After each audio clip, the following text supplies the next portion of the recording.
네, 안녕하세요. 한숨만 나오죠. 그죠? 금요일 날 제가 여러분들에게 미국의 CPI가 어떻게 나오든 간에 그래도 그동안에 많이 빠졌으니까 미국의 주가는 좀 올라가지 않겠냐. 그죠? 뭐 그렇게 말씀드린 근거가 CPI가 지난달에 8.3이 나왔는데 시장에서는 뭐 8.3좀 나올 거다. 그것도 사실은 무지무지하게 높은 거예요. 미국의 물가가 8.3이라는 이야기가 무지무지하게 높은 겁니다. 그래도 뭐 8.3좀 나올 거다. 심지어 뱅크 오브 아메리카에서는 8.4 나올 거다. 노무라 8.5는 나올 거다. 라고 조금씩 기대치를 높기는 했죠. 그죠? 하지만 시장에서는 8.3만 하더라도 높은데, 에이, 8.4나 나올까? 8.5나 나올까? 혹시나 8.2나 8.1이나 8.3보다 지난달보다 좀 낮아지면은, 이제 인플레이션의 탑 왔다. 라는 생각에서 조금 반등하지 않겠냐라는 기대감이 좀 있었죠. 그죠? 근데 뭐, 알다시피 8.3보도 무지하게 높은데, 시장에서 8.4, 8.5 농담이겠지 했습니다만 실제로는 8.6이나 나왔으니까 뭐 시장은 화들짝 놀랄 수밖에 없었죠. 그죠? 나스닥 지수가 3% 이상 폭락세를 보였고요. 그러다 보니까 오늘 월요일부터 우리나라 비롯해 가지고 전 세계 동남아 아시아 쪽에 아시아 조원의 시장이 와장창 빠질 수밖에 없었습니다. 우리나라 뭐 3.3% 빠지는 거는 그렇고요. 코스닥은 무려 4.72% 하락세를 보였고요. 상하이 지수는 덜 빠졌습니다만 니케이가 3%나 빠졌고 니케이가 항생은 3.49% 빠졌습니다. 더더구나 지금 나스닥 선물 지수 미국으로 야간 선물입니다만은 야간 선물 지수 여전히 2.2%의 하락세를 보이겠다 보니까 S&P도 마찬가지고 계속적으로 보이고 있다 보니까 앞으로 당분간 우울한 하락세가 있을 수밖에 없겠다. 뭐 이런 이야기가 되는 거죠. 그죠? 더더구나 오늘 시장을 움직임을 가만히 본다면 오늘 외국인들 매도했죠. 그죠?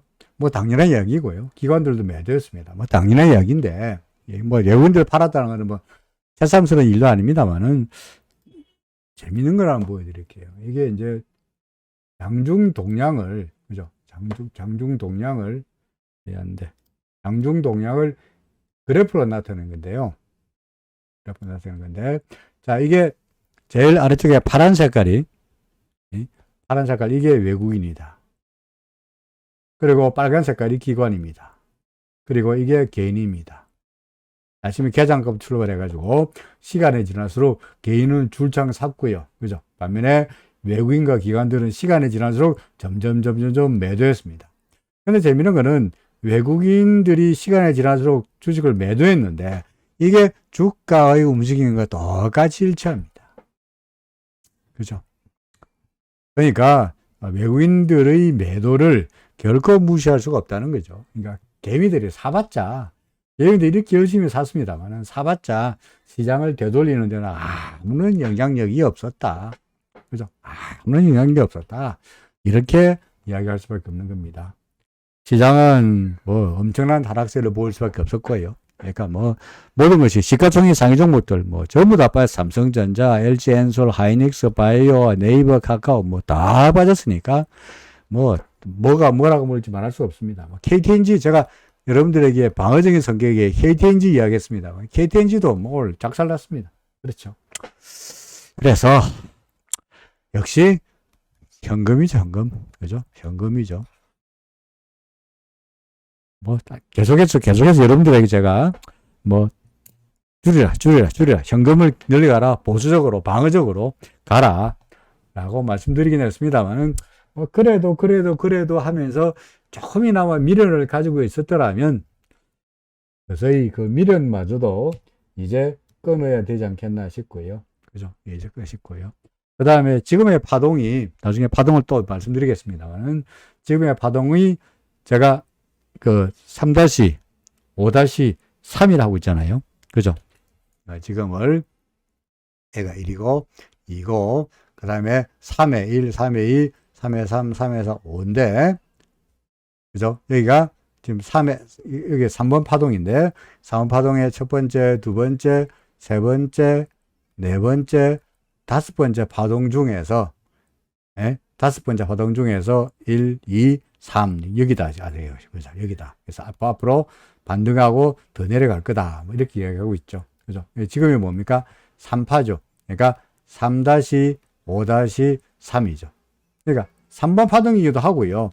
그 다음에 크게 보아서 3번 C 파동에 3번 파동에 5번 파동에 3번 파동이니까 이것도 3번 파동이고 이것도 3번 파동이니까 어떻습니까? 강력할 수밖에 없죠. 그죠? 강력할 수밖에 없죠. 그러니까 오늘처럼 지수가 와장창 큰 폭의 하락세를 보였다라고도 설명할 수 있을 것 같습니다. 문제는 이런 예측이, 그죠? 이런 예측이 틀려야 됩니다. 이런 예측이 틀려야 됩니다. 나중에 저희가 엉망이 되든 간에, 저 예측이 어떻게 되든 엉망이 되든 간에, 주가는 오르면, 에이, 수능들이 3번 파동, 개뿔. 지금 무슨 3번 파동이야? 5번 파동이네. 지금 1번 파동이네. 하고, 장장장 올라갈 거라고 봐야 되는데, 그죠? 올라갈 거로 돼야 제가 엉망이, 저는 틀렸고, 그죠? 지금부터 뭐 올라갈 거 돼야 됩니다만은, 이 예측이 떨어질 거라는 예측은 해피럼 잘 맞고 있으니까, 정말 괴롭죠.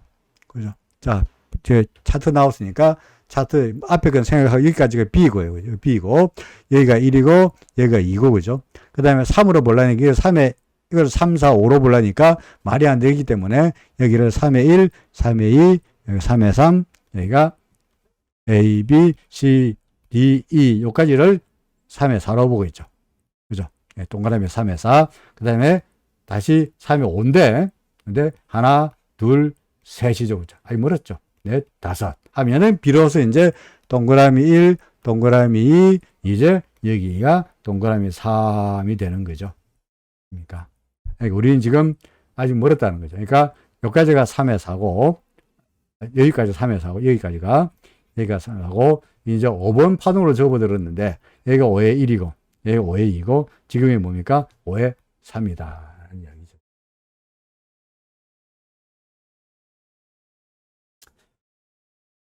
통상 엘리어트 파동에 엘리어트 책의 원전에 이런 이야기 나옵니다. 3파의 꼭지를 점치는 것처럼 위험한 일도 없다. 리스크하다. 위험하다. 이렇게 책을 써놨어요. 그러니까 무슨 말이냐. 여기서 말하는 3파의 꼭지란 말은 무슨 말이냐. 이렇게 동사인 상승파동으로 말해서 1, 2, 3, 4, 5가 되는데 이 3번 파동의 꼭지를 그죠? 3파동 꼭지를 어느 갈 거다 라고 찍지 마라. 위험하다. 어디까지 갈지 모른다. 라는 이야기죠. 그죠? 그러니까 거꾸로 이야기해서 지금이 3이라면 이 거꾸로 지금은 상승 파동의 3꼭지요. 거꾸로 해서 3번 파동의 바닥이 되겠습니다만 바닥이 어디까지 갈 건지를 찍는다는 일이 참으로 어려운 일이죠. 그죠?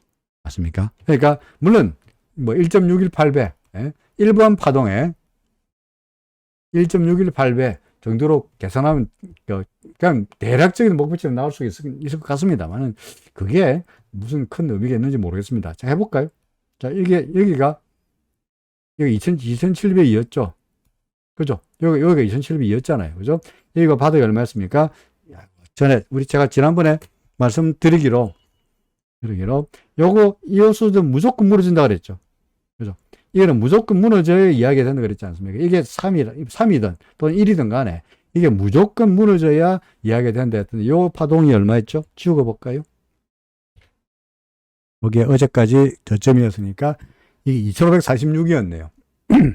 그죠? 그러니까 요게 요걸 1파라고 본다면 2,702에서 2,546까지를 빼야 되겠죠.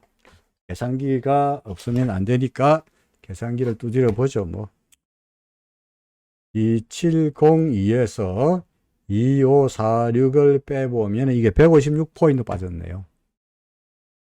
이게 1파죠. 그죠? 1파죠. 따라서 1파에 1.618배를 곱하면, 여기다가 1.618을 곱하면은 252포인트가 되네요. 이게 252포인트. 따라서 여기가 1, 여기가 1이고 여기가 2니까 이번 하락의 목표치는 여기서부터 출발해서 252포인트 빠지는 거가 되겠죠. 그죠? 여기 얼마였죠? 여기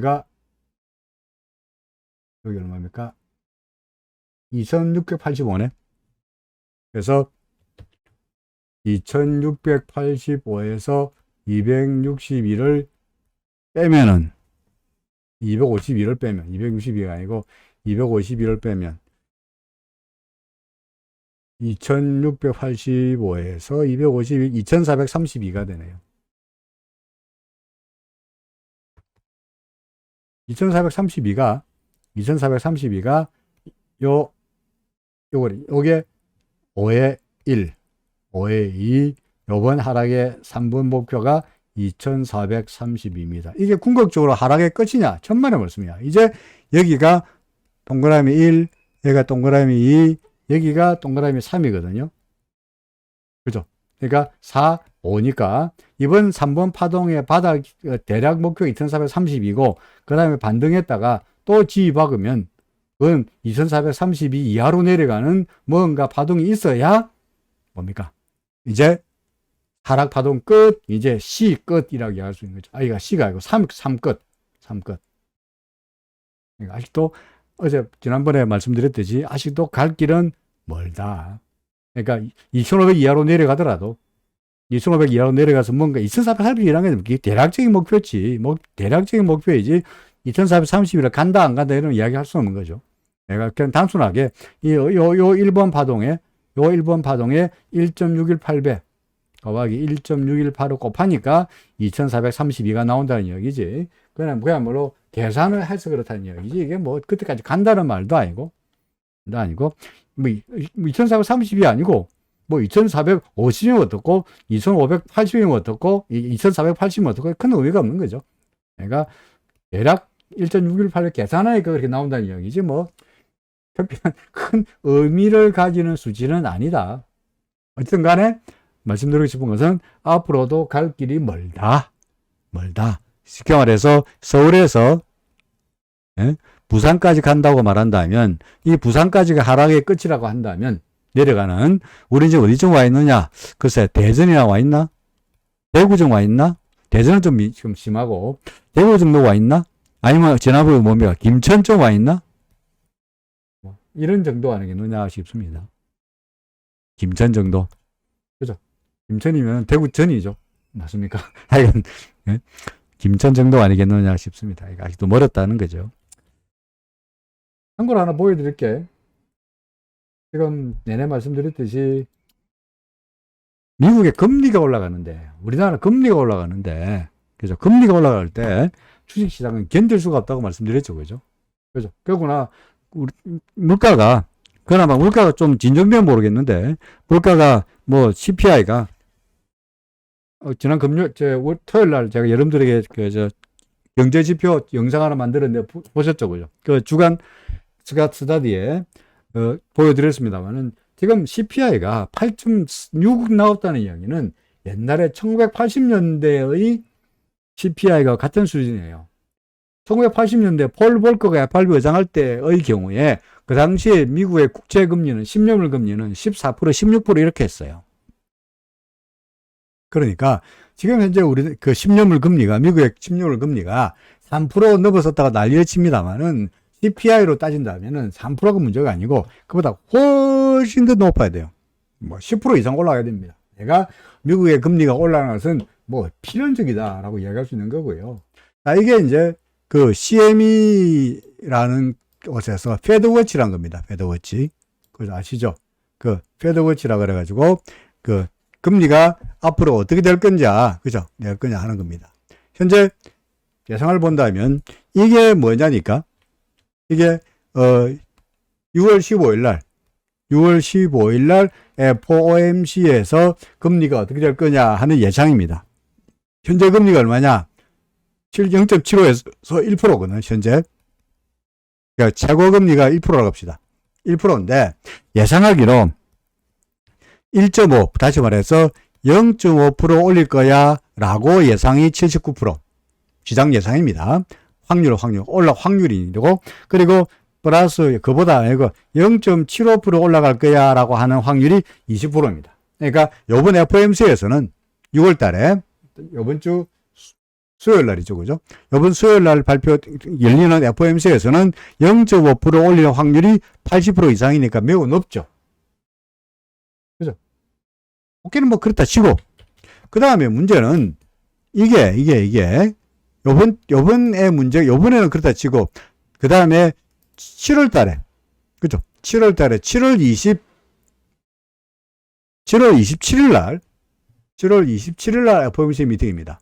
7월 27일 FOMC 미팅에서 그럼 현재 카런트가 얼마냐니까 요번 달에 1점으로 올려가지고 1%에서 최고금리를 1%에서 1.5% 올렸다고 치고요. 그러면은 7월 27일 날 FOMC에서 기준금리가 어떻게 될 것 같냐? 2%. 다시 말해서 또 이번에 0.5% 이번에 6월 달에 일단은 0.5% 올린다고 하고 7월 달에 다시 0.5% 올릴 거라고 하는 0.5% 올리려고 하는 게 33.5%이고요. 그 다음에 그게 아니고 7월 달에 0.75% 올릴 거라고 하는 확률을 시장에서는 얼마로 보느냐? 53.4%로 보고 있습니다. 그리고 이게 시간이 지남에 따라 가지고 어떻게 이게 바뀌고 있냐면 그죠? 어떻게 나타났냐면 지우가 봐야 되겠네요. 처음에 시장의 예상이 자 7월 달에 0.5% 더 올릴 거다. 여기죠. 0.5. 이거 0.5% 더 올릴 거다라고 한 게 한 달 전에는 86% 있다가 그 다음에 일주일 전에는 85%. 그건 일주일 전마더라도 한 80% 상의 확률로 0.5% 또 올릴 거다라고 했다가 지금 하루 만에 확률이 얼마나 올랐느냐? 45.4%와 33.5%확 떨어져 있고요.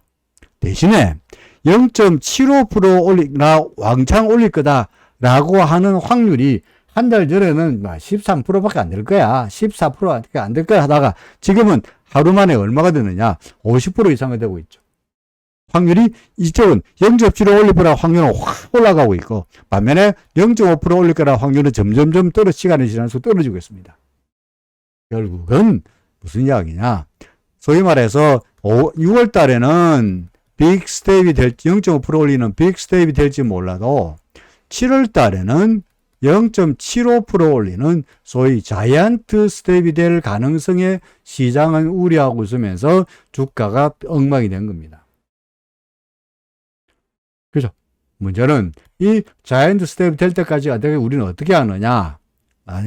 지금은 모르겠고 다시 7월 10일에서 15일 사이에 날짜가 봐야 되겠습니다. 오는 7월 15일 사이에 CPI 데이터가 6월달 데이터가 발표되죠. 그죠? CPI 데이터가 발표되면 6월달 데이터가 7월 중순에 발표되죠. 그죠? FOMC는 7월 25일 날인 게 있습니다. 그러니까 그 전에 FOMC 전에 발표되는 CPI 데이터에 따라 가지고 0.5% 올릴 건지 0.75 올릴 건지가 그때 가서 결정되겠죠. 그 전까지는 오늘부터 6월달 CPI 나오는 그때까지는 깜깜한 암흑 속이니까 시장은 불안감 속에서 자이언트 스텝에 대한 우려감 때문에 벌벌 떨 수밖에 없다는 이야기죠. 맞습니까?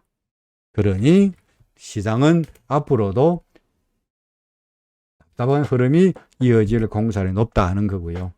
우리는 파동으로 본다면 지금이 아까 말씀드렸듯이 파동으로 보더라도 이제 겨우 1번, 2번 지났으니 앞으로 3, 4, 5가 되려면 아직도 까마득하다. 이번 3번 파동의 바닥이 2,400 얼마였다? 아까 2,030이었던가요? 이러니까 아직도 갈 길은 멀다. 맞습니까? 그러니까 여전히 보수적, 방어적, 그죠? 점검 위주의 전략을 취할 수밖에 없지 않겠냐. 그런 이야기입니다. 코스닥도 마찬가지고요. 코스닥도 크게 큰 보로 떨어지고 말았고요. 그 다음에 달러의 원화 환율은 뭐 난리도 아닙니다. 그죠? 주봉이군요. 자, 일봉 보면은 난리도 아닙니다. 그죠? 거의 한 20원 올랐죠? 10원 올랐습니다. 장중에는 얼마까지 올랐느냐니까 1288원까지 가면서 거의 한 20원 이상 키웠죠. 그죠? 그러니까 전반적 시장은 완전히 금리는 금리로 올라가고 있고, 그 다음에 유가는 유가대로 올라가고, 소위 말해서 트리플 악재, 유가, 달러, 금리 모두가 다 올라가고 있는, 그죠? 다 올라가고 있는 소위 트리플 악재 속에서 파고에서 지나고 있는 겁니다. 유가는 유가대로, 달러는 달러대로, 금리는 금리대로 계속 올라가고 있으니 이런 것들은 경제의 주식시장에 주름살을 줄 수밖에 없다. 뭐 이렇게 이야기가 되겠습니다. 해외에서 미국 달러 금리 보다시피 3% 계속적으로 넘어서고 있고요. 그 다음에 해외 시장에서 필라델피아 반도체 지수 뭐 말할 것도 없이 크게 떨어져, 큰 폭에 떨어져 하락세를 보였고요. 그 다음에 나스닥 100 지수 말할 것도 없이 이 갭까지 만들면서 큰 폭의 하락세를 만들어내고 말았습니다. 상하지수, 그나마 상하지수는 그래도 다른 종목에 비해서는 그래도 사정이 낮죠. 그죠? 뭐 상하지수 빠지긴 했습니다만은 보다시피 현재 우리 다른 나라들은 뭐 우리나라 같은 경우는 3%, 뭐 3%, 4% 니케이도 3% 이상의 폭락세인데, 예를 들어서 3% 빠지는 반에서 얘는 얼마나 되느냐, 이제 마이너스 0.9%밖에 안 되니까 상대적으로 선방하고 있죠. 구름 위이고요. 그러니까 맨날 말씀드리기로 서학개미 별보였고 동학개미 별보였고, 그나마 꼭 그래야 한다면 중국의 투자는 중학개미가 그래도 좀 낫지 않냐, 세모 동그라미 아닙니다만은 세모 그나마 좀 낫지 않냐라고 하는 이야기가 여기 있는 겁니다. 비트코인 뭐 말할 것도 없습니다. 그죠? 비트코인은 뭐 최근 들어서 나스닥하고 되게 같이 움직이는데 비트코인 뭐 크게 하락세를 보였고요. 더더구나 우리는 이미 비트코인 같은 경우 여기서, 그죠? 여기서 벌써 매도 신호가 나왔고요. 더더구나 여기서 또 추가로 매도 신호가 또 나왔으니까 얘는 확실하게 아래쪽으로 떨어질 수밖에 없는 겁니다. 이게 사실은 여기서 우리가 비트코인은 제로 포지션을 만들어야 됐고요. 여기서, 그죠? 그러면 그거를 더 추가해서 확인한 사설 되는 거니까 추가적으로 더 떨어질 가능성이 높다. 비트코인 뭐 문제가 3천만 원이 문제가 아니겠죠. 그죠? 전반적으로 시장은 우울해 보입니다. 유가 소폭 하락세로 보였습니다만은 유가 같은 경우에 지금 미국의 유가 재고는 계속 떨어지고 있고요. 그죠? 중국은 이제 락다운으로 통해가 중국의 수요는 늘어날 것이고 러시아 문제는 아직도 해결하지 못하고 있고요. 그죠? 그러다 보니까 유가는 뭐 전반적으로 봐서 상승 기조를 이어갈 수밖에 없지 않겠나 싶습니다. 뭐 요새 기름값 넣기 주유소 가서 기름 넣기 무섭지 않습니까? 그죠? 2,000원이 문제가 아니죠. 그죠? 기름도 넣기 무섭고 식당 가서 밥 먹기도 무섭고, 그러니까 온 천지가 인플레이션이고 온 천지가 물가 상승이고 뭐 이런 판에 어찌 주식시장이 독야청청하여서 과거에 좋았던 시절처럼 돈의 힘으로 주가를 올리고, 그죠? 낮은 금리를 가지고 주가를 올리고 엉터리 같은 주식도 그냥 돈의 힘으로 올라가던 이런 시장은 완전히 그때와 비해서 패러다임이 완전히 바뀌지 않았냐. 그래도 이야기합니다만은 이때의 돈의 힘으로 올라가던, 소위 유동성 장세, 돈의 힘으로 올라가던, 실적과 관계없이 돈의 힘으로 올라가던 장세가 3천을 이하로 해서 완전히 패러다임이 완전히 바뀌었죠. 그때는 상승세였다면 하락세고, 이제 구름 미치고 기준선 미치고, 이거 확실히 하락세니까 완전히 패러다임 바뀌었으니까 과거 같은 생각대로 옛날에 코로나 이후에 주식을 살 때만 하더라도 사서 물리면 버티고, 샀다가 물리면 버티고 했던 패러다임에서 지금은 샀다가 오르면 얼른 팔고, 샀다가 오르면 얼마 팔고, 물리면 재빨리 팔아야지. 버티면 버틸수록 점점점 우리는 나락으로 빠질 가능성이 높으니 어디까지 갈지도 모르겠으니까. 그죠? 이론적으로 말한다면 어디까지 갈 거냐? 그냥 재미로 하는 이야기입니다. 이론적으로 말하면 이론적으로. 현실과 관계없이. 현실과는 동떨어진 이야기. 이론적으로 말한다면 여기가 큰 흐름으로 1로 보고 큰 흐름으로 2라고 본다면 어디까지 갈 수 있느냐? 1번 파동의 바닥까지 가지만 않는다면 이게 어디까지 가더라도 상관없어요. 다시 말해서 1439 위라면 1439 위쪽이라면 어디라도 상관없어요. 어디까지 갈지 모르겠다는 얘기죠. 그죠? 만약에 그게 아니고 제가 주장한 대로 여기를 1로 보고 여기를 2로 보고 3의 1, 3의 2, 3의 3, 3의 4, 3의 5를 3으로 보고 지금을 4로고 본다면 1번 파동의 꼭지인 2200까지 가면은 까지는 2200까지 그 위에라면은 2200 위라면 어디라도 오케이. 요 위라면 이게 어디서 머물러든 간에 오케이. 2400 문제가 아니고 2200까지 갈 수 있는 이야기는 앞으로도 갈 길이 충분히 더 있다는 이야기가 됩니다. 그러니 어디까지가 바닥, 예? 바닥을 찾아가지고 목표를 계산하고 아까 계산했듯이 2432가 목표다. 그럼 2430부터는 사야 되겠네. 이런 생각 하지 마시라 이거죠.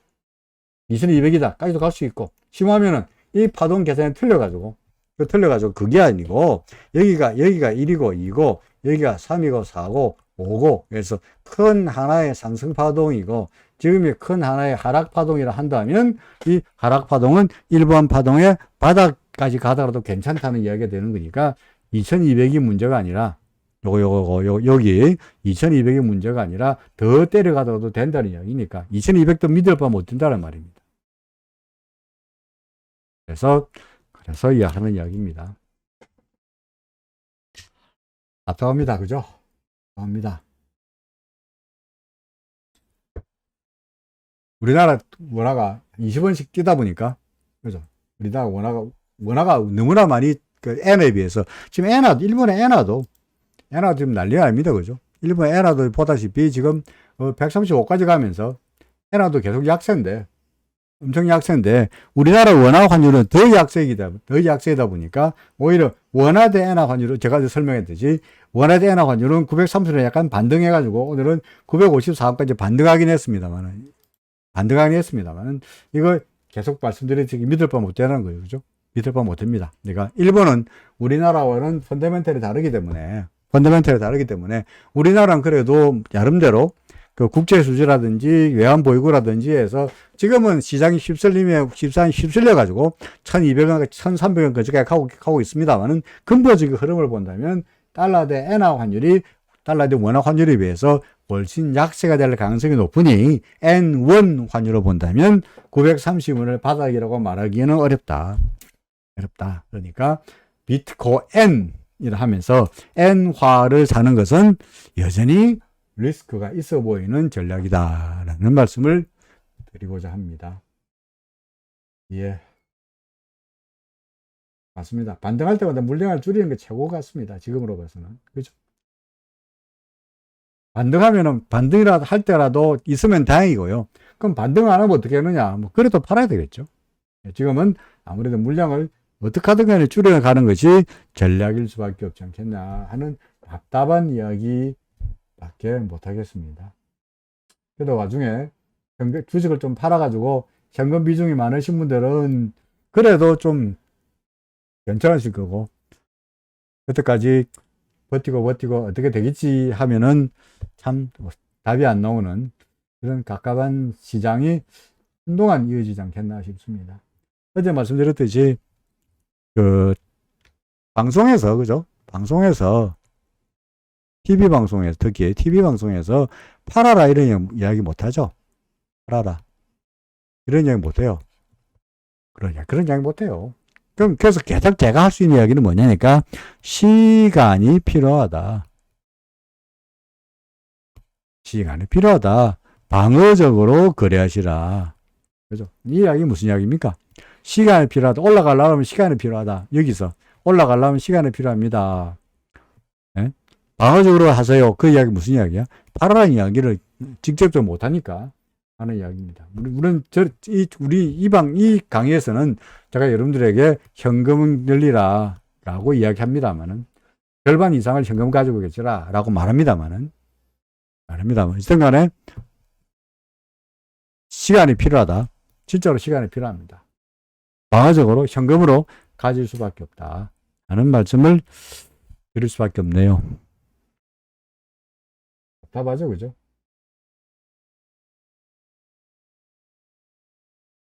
잠깐 물 한 잔 마시고, 그죠? 잠깐 물 한 잔 마시고, 그 다음에 다시 또 다른 이야기, 종목 한 번씩 보나 마나 종목 볼 것도 없긴 하겠습니다만, 그래도 잠시 종목 보면서 이야기를 좀 이어가도록 하겠습니다. 잠시만요.